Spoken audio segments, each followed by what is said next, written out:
The 62-page indictment charges Andrew Brunson with military espionage, claiming he is a member of an armed terrorist group. Prosecutors want a 35-year prison sentence for the 50-year-old pastor. You can sum it up in that Turkey has literally taken the position that Christianization is terrorism. So they have no specific evidence that Pastor Brunson committed any crime. The fact specifically that he's a Christian and a Christian pastor is what they are equating as terrorism and the crimes that he has committed. The American Center for Law and Justice represents Brunson, who has pastored and served in Turkey without incident for 23 years. After a failed coup in 2016, Turkish President Recep Erdogan purged thousands of political opponents. Pastor Brunson was one of the Christians that was snatched up in this purge.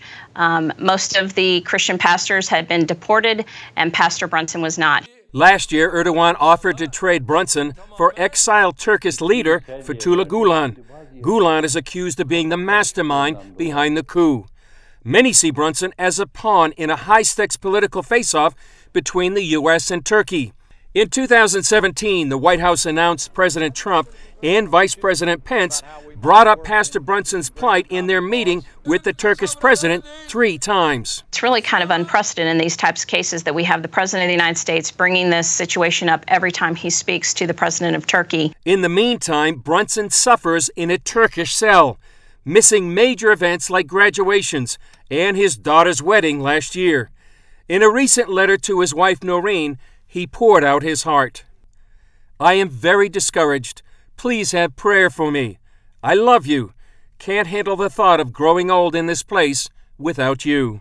I think more than anything, they need to be praying that even in the ebb and flow, the roller coaster of this experience, that he will remain strong, that he will remain just committed in his faith, and more than anything, just have the Lord's peace and day in, day out. This Christian worker, hidden for his own protection, says he's heard Brunson continues his life's work while in prison, sharing his faith in Jesus Christ.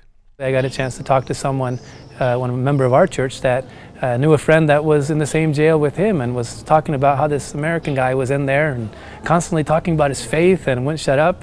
On the political front, close to 500,000 people have signed a petition to release Pastor Brunson. And that's very helpful for us in our advocacy to show the Turkish administration that really the world's eyes are upon this case and demanding the release of Pastor Brunson. While it's a geopolitical standoff, this worker feels Brunson's case transcends politics, just like when the Apostle Paul was in prison. Of course, this is not just about him. It's really about the Lord's work in Turkey, what's been happening in the Middle East. It's not him that's on the stand, it's really Christianity. In a similar way, Paul was put on the stand for Christianity. He was symbolic of the movement of Jesus at that time, and he stood tall, and I don't expect Andrew to do anything less.